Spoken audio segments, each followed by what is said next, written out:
बाबा नंद सिंह जी महाराज, पूर्णमासी का दिहाड़ा, गुरु ग्रंथ साहब जी का प्रकाश है। पता है बाबा नंद सिंह जी महाराज कैसे बैठा करते थे? बड़ी हैरानी की बात है। सबसे ऊपर श्री गुरु ग्रंथ साहब जी का प्रकाश, उसके बाद रागी सिंह जो कीर्तन करते हैं, उसके नीचे संगत बैठती थी जैसे आप बैठे हो। उसके बाद जमीन में खड्डा खोद कर, टोया पुटकर जिसे पंजाबी में कहते हैं, नीचे बैठा करते थे। अंदर कहते थे मैं संगत के लायक नहीं बैठने के लायक। पूर्ण महापुरुष गुरु नानक पातशाह को रोज परतक भोग लगाते हैं और मन कहां पे रखा है कि मैं संगत के लायक नहीं, संगत के बराबर बैठने के लायक भी नहीं, और हम कुर्सियों पे बैठ जाते हैं साथ। बाबा नंद सिंह जी बैठे हैं टोया पुटकर खड्डे में अंदर। अब संगत को उनके दर्शन नहीं हो रहे। लाखों का इकट्ठ हो गया अचानक किसी बात पर। अब सारी संगत में शोर मच रहा है कि बाबा जी के दर्शन हो जाए। उठ उठ के आगे आ रही हैं कि बाबा नंद सिंह जी के दर्शन हो जाए किसी तरह से। सेवकों ने आके बेनती की, बाबा जी आप थोड़ा ऊपर बैठिए ताकि संगत को आपके दर्शन हो सके। बाबा जी कहने लगे मेरे दर्शन करने हैं तो गुरुओं के गुरु श्री गुरु ग्रंथ साहब जी के करूं, मैं किस लायक। पर संगत कहां मानने वाली थी, शोर मचता रहा। आखिर में तंग आकर बाबा नंद सिंह जी ने सेवकों से कहा एक पलंग लेके आओ।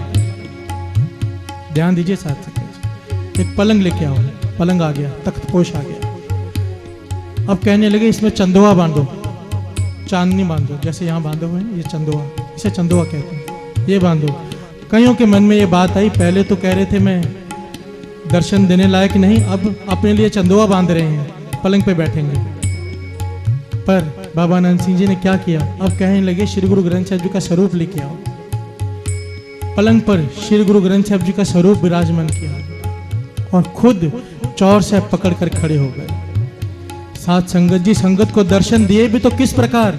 श्री गुरु ग्रंथ साहब जी के नौकर बनकर, कोई संत बनकर नहीं कि हाँ मैं संत हूं आओ मुझे माथा टेको, नहीं। अगर संगत को दर्शन दिए भी तो श्री गुरु ग्रंथ साहब जी के नौकर बनकर। बाबा नंद सिंह जी महाराज एक बार कार में जा रहे थे, सामने से देखा कुछ लोग श्री गुरु ग्रंथ साहब जी का स्वरूप लेकर आ रहे हैं सर पर। हम लोग जब ऐसे जा रहे हो किसी को देखे तो बैठे बैठे गाड़ी में ही माथा टेक देते हैं, बस इतना हो गया। बाबा नंद सिंह जी ने क्या किया? गाड़ी में से उतर आए, फटाफट पाँव में से चप्पल उतार दी, अपनी पगड़ी उतार दी। साथ संगत जी एक छोटी पगड़ी अंदर बांधते थे, एक बड़ी पगड़ी ऊपर बांधते थे। बड़ी पगड़ी उतार दी और बिछा दी रास्ते में कि गुरु ग्रंथ साहब जी का स्वरूप मेरी पगड़ी के ऊपर से लेके आओ। ये होता है सत्कार। हमें सिखाया है कि ये गुरु ग्रंथ साहब जी परतख गुरु नानक है, परतख। एक बार नानकसर में अमृत वेले सेवादार जब गुरु ग्रंथ साहब जी का प्रकाश करने गए ना, ये स्वरूप जैसे पड़ा है यहाँ पर, तो देखा रुमाले साहब गिले हैं, अंग गिले हैं गुरु साहब जी के, जिसे आप लोग पेज कहते हो ना, पन्ना। बाबा जी कहते थे नहीं, ये गुरु साहब जी के अंग हैं। जिन्होंने गुरु नानक माना है उनके लिए अंग है, जिन्होंने किताब माना है उसके लिए पेज है। वो घबरा गए कि गुरु साहब जी का स्वरूप गिला, क्योंकि बाबा नंद सिंह जी की इतनी सख्ताई थी। एक रुमाले के ऊपर हल्की सी क्रीज भी खराब हुई हो ना, जैसे हमारी शर्ट की क्रीज खराब हो जाए, अगर गुरु रुमाले साहब की एक क्रीज भी खराब हो गई हो तो सेवादार को बहुत ताड़ना होती थी। तो सब घबरा गए कि ये हमसे कैसी भूल हो गई।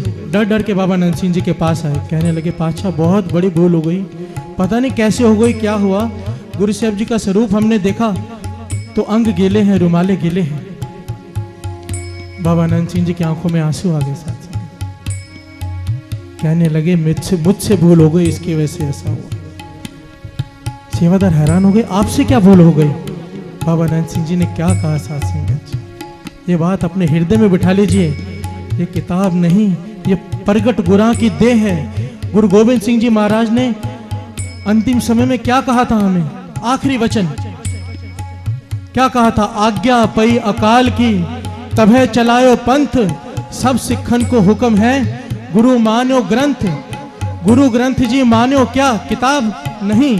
गुरु मंत्र जी मानो क्या? शब्द गुरु नहीं।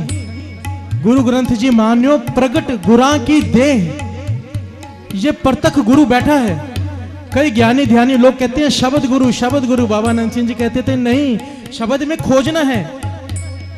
गुरु ग्रंथ जी मान्यो प्रगट गुरां की देह, जो प्रभु को मिल बोच है खोज शब्द में ले।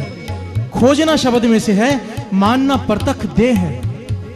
हम नहीं मानते हैं।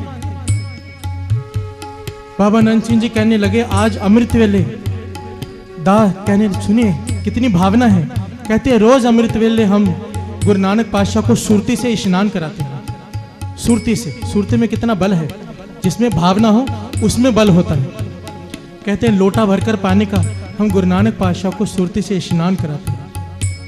पर आज अमृत वेले जब सुरती से गुरु नानक पातशाह को स्नान करा रहे थे ना, तो एक सेकंड मात्र के लिए गुरु ग्रंथ साहिब जी का स्वरूप हमारी आंखों में, हमारे ध्यान में आ गया। तो वो पानी गुरु ग्रंथ साहिब जी के ऊपर पड़ गया।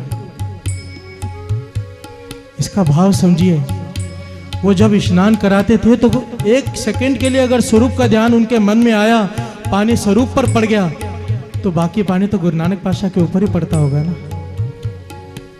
भावना की बात है साथ संगत जी, भावना बनाइए। जब गुरु घर में आते हैं सर ढककर आया कीजिए, ये गुरु घर की मर्यादा है। बाबा जी कहते थे नंगे सिर जो आता है, जो वेद भी करता है, लोग समझते क्या फर्क पड़ता है, कहते थे बहुत बड़ा पाप है। ये तो वैसा हो गया कि जैसे कोई बाहर पाप कर लेंगे गंगा में जाके धो लेंगे। ध्यान दीजिए साथ संगत जी, जो पाप हम बाहर कर लेंगे वो गंगा में जाके बख्शा लेंगे, धो लेंगे। पर जो पाप गंगा में जाके करेंगे वो कहां जाके धोएंगे।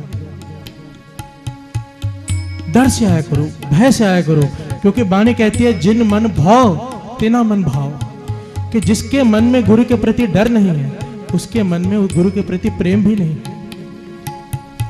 आओ दो पंक्तियां पढ़ते हैं और आज गुरु साहब जी को अरदास करके ये भावना मांग कर लेके जाओ, गुरु पातशाह हमारे मन में भय भक्ति और भावना बख्शो। आओ कृपा करो। ऐसे गुरु को बल बल जाए